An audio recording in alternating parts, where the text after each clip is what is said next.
Hey Metalheads, Roger Hinchcliff here from Steelhead Manifesto, the channel that teaches you how to be evil on the river.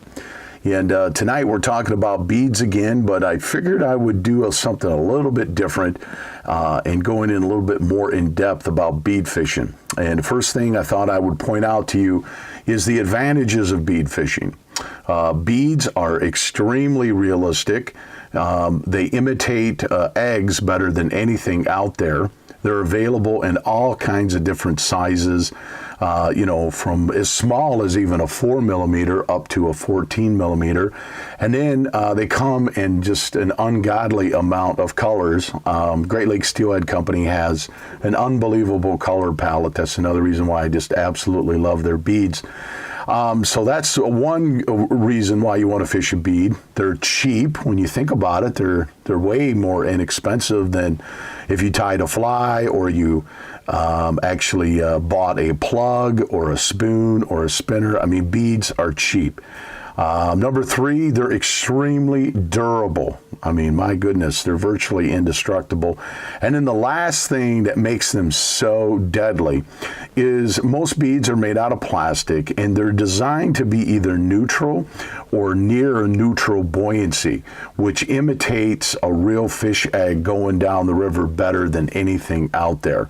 So that's the reason why beads are so effective. And I guess the last thing I'd point out to you, when you're fishing for overfished fish, sometimes that single egg presentation is just deadly. You just can't beat it. So those are the benefits of the bead. Now the other thing that I thought we would discuss tonight is there's 3 stages to the egg bite. There's 3 stages.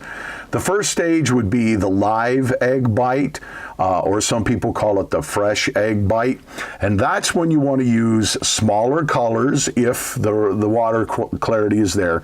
But that's when you want to use translucent color beads, is during that live or fresh egg bite. That's when you want to use like the roe colors, either the natural roe or the darker roe or maybe tangerine or the very clear orange beads.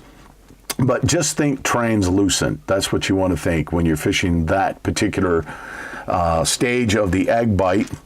The next one is going to be what they call the fresh dead egg bite, and that's where the eggs are now dead and they start to change color based on the UV rays from the sun.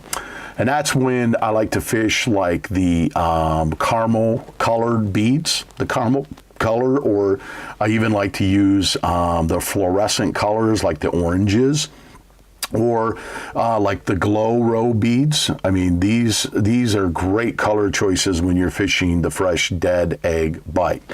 And then lastly, it's commonly referred to as the dead egg bite. Some people call it the washed dead egg bite.